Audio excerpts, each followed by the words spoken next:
Hey friends, good evening. Generally ఈరోజు moment అయితే inside క్యాండిలే form అయింది ఫ్రెండ్స్. సో మల్టిపుల్ డోజీస్ అనుకోవచ్చు ఇంకా మనము. సో మీరు చూడొచ్చు ఒక డోజీ లోపలే మళ్ళీ ఒక ఇన్సైడ్ క్యాండిల్ అనేది ఫామ్ అయింది. సో ఇది ఒక హెల్దీ బిహేవియరా అంటే ఎస్ అనే చెప్పొచ్చు. అంటే అది ఇండెసిషన్ అని చెప్పుకోవడం బెటర్ అనుకోండి. బట్ ఏంటంటే ప్రతిసారి హయ్యర్ సైడ్ నుంచి క్రాష్ అయ్యేదన్నమాట. బట్ ఈసారి మాత్రము 2 days నుంచి కన్సాలిడేట్ అవుతుంది కాబట్టి మోస్ట్లీ బ్రేక్అవుట్ వస్తుందన్న సిచ్యువేషన్లోనే నేనైతే ఆలోచిస్తున్నాను. Again it depends upon analysis to analysis అనమాట. నాకేంటంటే స్ట్రక్చర్ చేంజ్ అయింది అండ్ ఆల్సో 2 days నుంచి కన్సాలిడేట్ అవుతుంది and also monthly series almost క్లోజర్కి వచ్చింది కదా. జస్ట్ ఇంకొక 3 ట్రేడింగ్ సెషన్స్ మాత్రమే మనకున్నాయి ఈ మంత్లో. సో నేనైతే అనుకుంటున్నాను ఇంకా మోస్ట్లీ మనకు నెక్స్ట్ మంత్ నుంచి ఇంకా నీట్గా హైయర్ సైడ్ మూవ్మెంట్ వస్తుందేమో నేను అనుకుంటున్నాను. సో చూద్దాం ఏం జరుగుతుంది అన్నది. అండ్ ఈ రోజు మాత్రము పెద్దగా మూవ్మెంట్ అంటూ ఏం రాలేదు. సో అందువల్ల నిన్న ఏదైతే లెవెల్స్ ఇచ్చానో సేమ్ అవి ఇంకా ఇంటాక్ట్ ఉన్నాయి ఫ్రెండ్స్. మనము ఏం డిస్కస్ చేసామో ఒకసారి చెక్ చేసుకుందాము. సో జనరల్ ఇక్కడ నుంచి మనకు ఒక బుల్లిష్ మూవ్ అన్నది వస్తుంది, అది మనం క్యాప్చర్ చేయొచ్చు అనుకున్నాం కదా. సో ఎగ్జాక్ట్ అయితే బుల్లిష్ మూవ్ అన్నది వచ్చింది. హ్యూజ్ పాయింట్స్ రాకపోయినా స్టాప్ లాస్ మాత్రం పర్లేదు అనమాట. మనకి ఇక్కడైతే బ్రేక్అవుట్ అనేది వచ్చింది, ఒక ప్యాటర్న్ ఫామ్ అయింది చూడండి, డబ్ల్యూ ప్యాటర్న్. మనం ఇక్కడ అనుకున్నాం కదా సేమ్ అలాంటి ప్యాటర్న్ అనమాట. సో మీరు ఇక్కడ చూడొచ్చు. యా, సో ఈ ప్యాటర్న్ సో 15 minutesకి వెళ్తే కనిపిస్తుంది. సో ఇలా కూడా మనం ట్రేడ్ అనేది ప్లాన్ చేసుకోవచ్చు అనుకున్నాం కదా. పైనుంచి కిందికి వెళ్ళాక మనకి ఇక్కడ దొరికినాక ఒక డబ్ల్యూ ప్యాటర్న్ ఫామ్ అయితే దాని తర్వాత ట్రేడ్ అనేది తీసుకుంటాము. ఇక్కడ వరకు వెళ్ళొచ్చు అంటే అదేంటంటే మనకు ఏ మూమెంట్లో మనకు ఫాల్ అన్నది వచ్చిందంటే ఇక్కడ నుంచి ఎంట్రీ దొరికిందన్న దాన్ని బట్టి ఇక్కడ వరకు మూమెంట్ ఉంటుందా లేదా మనకు తెలుస్తుంది అనమాట. ఆల్మోస్ట్ మనకి ఇక్కడ డే ఎండ్కి అంటే 12 o'clock తర్వాత దొరికింది కాబట్టి హ్యూజ్ మొమెంటం అంటూ రాలేదు. సో చూడండి 130 క్యాండిల్ మనకి ఇక్కడ టచ్ అయిందనమాట. బట్ ఎంతో కొంత బెటర్ పాయింట్స్ మాత్రం వచ్చే ఉంటాయి. ఎవరైనా ట్రేడ్ తీసుకుంటే నా కమెంట్స్ ద్వారా తెలియజేయండి ఫ్రెండ్స్. సో ప్రస్తుతానికి మాత్రము సేమ్ లెవెల్స్. ఒకవేళ కనుక రేపు ఫ్లాట్ ఓపెన్ అయింది అనుకోండి, ఫ్లాట్ ఓపెన్ అయిన తర్వాత హయ్యర్ సైడ్ మూవ్మెంట్ వస్తే మాత్రం మళ్ళీ మనకి ఇది ఒక రెసిస్టెన్స్ లాగా వర్క్ అవుతుంది. అంటే ఫ్లాట్ ఓపెన్ అయ్యి ప్రైస్ సైడ్ కనుక మూవ్ అయింది అనుకోండి 24,350 వచ్చేసి మన ఫస్ట్ టార్గెట్ ఉంటుంది. అది బ్రేక్అవుట్ అయిన తర్వాత 24,490 అంటే 500 వచ్చేసి సెకండ్ టార్గెట్ ఉంటుంది ఫ్రెండ్స్.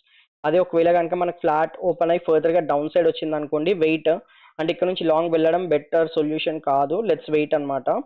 ఒకవేళ బ్రేక్ డౌన్ అయింది అనుకోండి ఒక గుడ్ ఫాల్ ఇక్కడ వరకు వస్తుంది. సో అది నేను షార్ట్ చేసే ప్లాన్లో ఉంటాను లిమిటెడ్ క్వాంటిటీ తోటి. మళ్ళీ నాకు ఇక్కడ నుంచి అంటే 23,900 లెవెల్స్ నుంచి నాకు ఏమన్నా లాంగ్ ఆపర్చునిటీ దొరికితే మళ్ళీ ఒకసారి లాంగ్ వెళ్ళడానికి ట్రై చేస్తాను. అప్పుడు నా ఫస్ట్ టార్గెట్ వచ్చేసి 24,130 లెవెల్స్ 120 లెవెల్స్ ఉంటాయి ఫ్రెండ్స్. అండ్ అది బ్రేక్అవుట్ అయిన తర్వాత మళ్ళీ ఫర్దర్గా హై సైడ్ ఎల్లో లైన్ అనమాట 24,350 లెవెల్స్ ఉంటాయి. అక్కడి వరకు వెళ్తుందా లేదా అన్నది అది సెకండరీ. బట్ ప్రస్తుతానికి మాత్రం లెవెల్స్ నాకు అలా కనబడుతున్నాయి. అదే ఒకవేళ మన గ్యాప్ అప్ అంటే ఈ రేంజెస్లో ఇంకా గ్యాప్ అప్ ఓపెన్ అయింది అనుకోండి, వెయిట్ అండ్ వాచ్. మళ్ళీ మనకు పై సైడ్ నుంచి రిజెక్షన్ రావచ్చు అనమాట. సో రిజెక్షన్ వస్తే మళ్ళీ ఫర్దర్గా డౌన్ సైడ్ ఫాల్ అవుతుంది. ఇలానే ఇన్సైడ్ క్యాండిల్లోనే తిరిగే ఛాన్సెస్ ఉంటాయి అనమాట. ఈ రేంజ్ బ్రేక్అవుట్ వచ్చే వరకు మనకు ఒక ఎక్సలెంట్ మూవ్ అనేది దొరకదు, దీని లోపలే ఉంటుంది కాబట్టి కొంచెం జాగ్రత్తగా ట్రేడ్ తీసుకోవాలి. అదే మనకి ఈ రేంజెస్లో అంటే 24,300 రేంజ్లో ఇంకా గ్యాప్ అప్ ఓపెన్ అయింది అనుకోండి, మనకి ఇక్కడ నుంచి రిజెక్షన్ దొరికితే మళ్ళీ ఒక టైనీ షార్ట్ అనేది తీసుకుంటాను. అంటే 24,350 దగ్గర రిజెక్షన్ దొరికి ఫర్దర్గా నాకు ప్రైస్ యాక్షన్ ఎం ప్యాటర్న్ లాంటిది కనిపిస్తే మాత్రం ఒక డౌన్ సైడ్ ట్రేడ్ తీసుకుంటాను. బట్ అది మాత్రం కొంచెం జాగ్రత్తనే తీసుకోవాలి, ఎందుకంటే ఇది volatile to side ways zone and also మనం మార్కెట్ అగేన్స్ట్ షార్ట్ తీసుకుంటున్నాం కాబట్టి కొంచెం జాగ్రత్తనే ఉండాలి. అదే ఒకవేళ కనుక నాకు 350 బ్రేక్అవుట్ వచ్చింది అనుకోండి, నేను ఇమీడియట్గా హ్యాపీగా లాంగ్ వెళ్ళిపోతాను. 490 అంటే 500 వరకు నా టార్గెట్ ఉంటుంది ఫ్రెండ్స్. సో ఇక్కడ కూడా మనకు చేంజ్ అంటూ ఏం రాలేదు. సో గ్యాప్ అప్ సినారియోస్ అన్ని కూడా ఇవే అనమాట. నేను ఏదైతే మనం అనాలిసిస్ చేసామో సేమ్ అదే అనాలిసిస్, నేను అందుకే మళ్ళీ రిపీట్ చేయట్లేదు. సో వీడియో కూడా షార్ట్ ఉంటుందని. ఇంకెవరికైనా క్లియర్గా డీటెయిల్గా కావాలంటే మీరు నిన్నటి వీడియో తీసుకున్నా కూడా సేమ్ అనాలిసిస్ ఏ ఉంటుంది ఈరోజు నిన్న కూడా. సో నెక్స్ట్ వచ్చేసి బ్యాంక్ నిఫ్టీ అనాలిసిస్ కూడా చూసేద్దాం ఫ్రెండ్స్.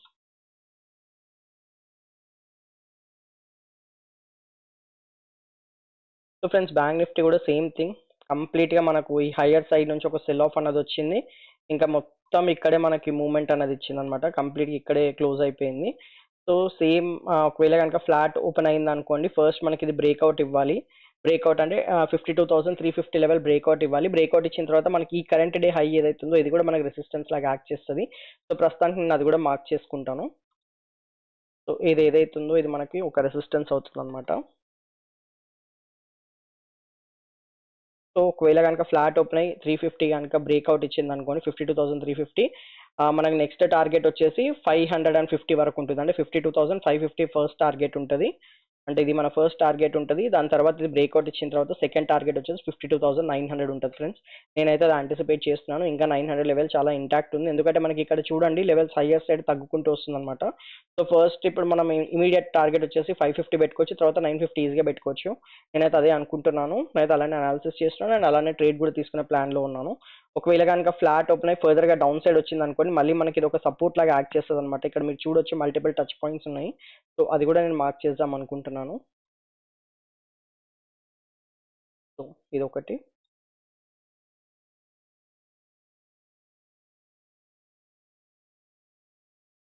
సో ఇది మొత్తం ఒక జోన్ అనుకోండి మీరు.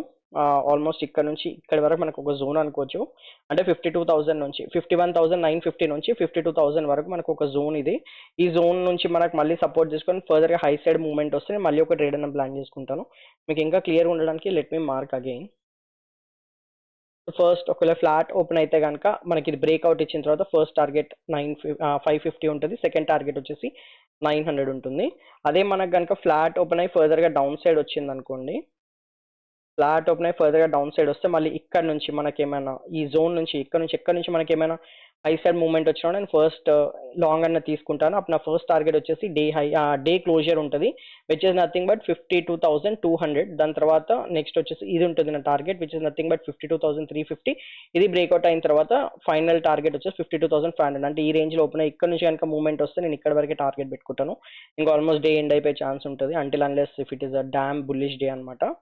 అండ్ ఒకవేళ షార్ట్ చేయాలనుకుంటే మాత్రము మనకు జనరల్ ఇంకొక అనాలిసిస్ కూడా చేయొచ్చు. గ్యాప్ డౌన్ ఓపెన్ అయింది అనుకోండి, మనకి ఇది ఫర్దర్గా బ్రేక్ డౌన్ అయింది అనుకోండి, అంటే 51,900 కనుక బ్రేక్ డౌన్ అయ్యి ఫర్దర్గా డౌన్ సైడ్ ట్రాన్సాక్షన్ కనిపిస్తే ఫస్ట్ టార్గెట్ వచ్చేసి ఇది ఉంటుంది friends, which is nothing but 51,750 levels or 770 levels round off చేయాలనుకుంటే 51,770 లెవెల్స్ ఉంటాయి.